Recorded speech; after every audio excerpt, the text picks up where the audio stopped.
Welcome to The Explainer. I am absolutely thrilled you're tuning in today because we're tackling something that so many of us face, but honestly rarely talk about. And that's just how incredibly daunting it can be to start a home fitness routine from absolute scratch.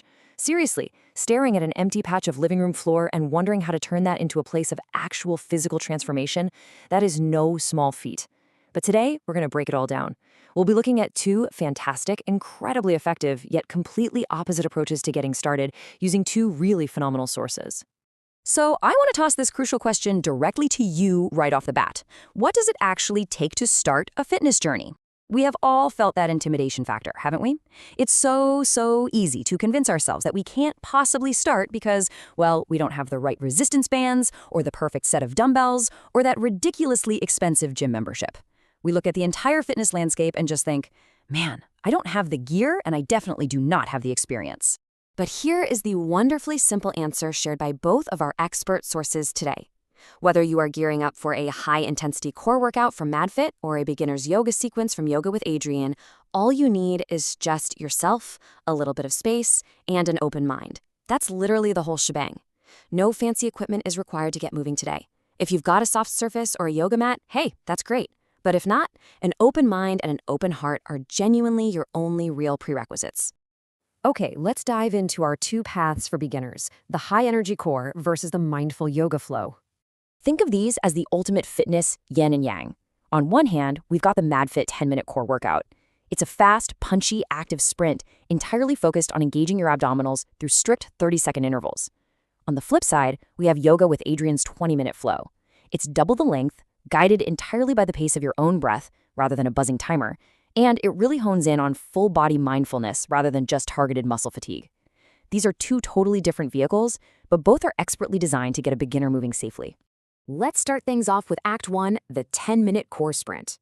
The number 30 is the entire structural backbone of this core sprint. The math here is intense, but incredibly simple. You're putting in 30 solid seconds of work, followed by just a really quick 15 seconds of rest. Occasionally, yeah, you'll get a generous 30-second break before jumping right back into the fire. It's a highly mathematical, rhythmic approach to fitness that just keeps you moving. And what exactly are you doing for those 30 seconds? Well, it's a rapid-fire, no-repeat circuit.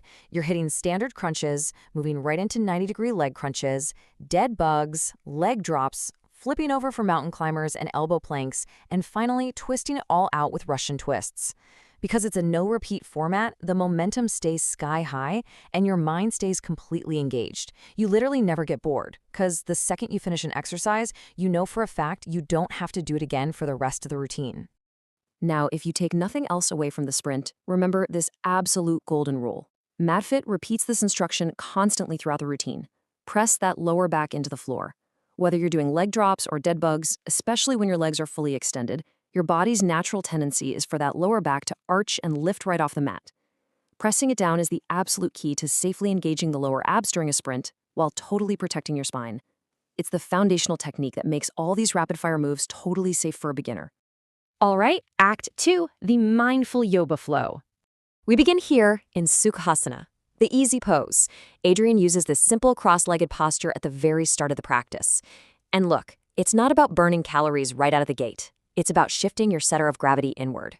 It's a moment to just loop your shoulders forward, up, and back, and immediately quiet the mind. You're checking in with where your thoughts are before you demand any real physical effort from your body.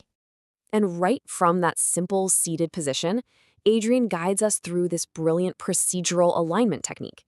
Step 1, head over heart. Step 2, heart over pelvis. Step 3, lift the sternum. Think about it. We spend so much of our days hunched forward over our screens, right? This simple 3-step check-in builds just incredible structural integrity. It requires real body awareness to align these 3 physical centers, pulling us from a slumped posture into a place of active, yet totally easeful strength. The pacing here is brilliant because it organically graduates the beginner. You aren't just jumping into a complex pretzel-like pose. You start grounded in that seated position at minute 0. By minute 5, you've moved to all fours into a tabletop position to locate your upper body strength. By minute 12, you're transitioning your weight into your very first downward dog. And finally, by minute 15, you are rising up into these powerful standing postures, like mountain pose and warrior 1.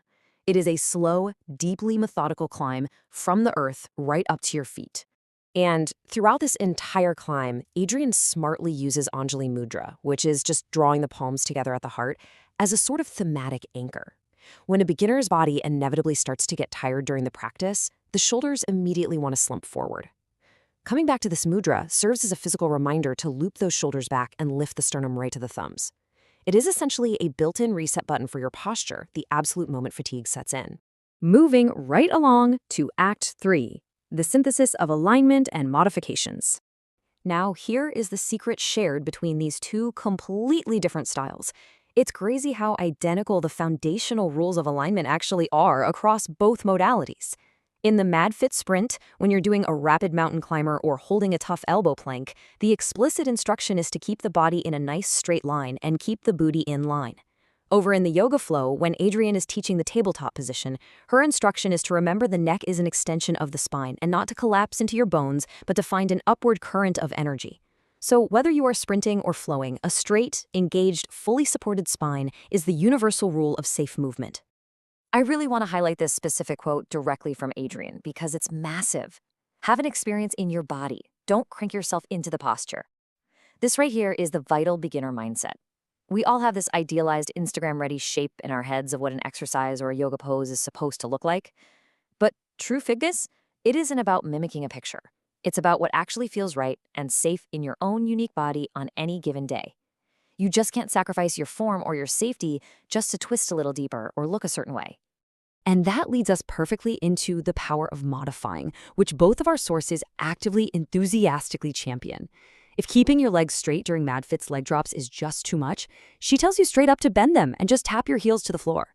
In Adriene's forward folds, she practically begs you to bend your knees as generously as you need to.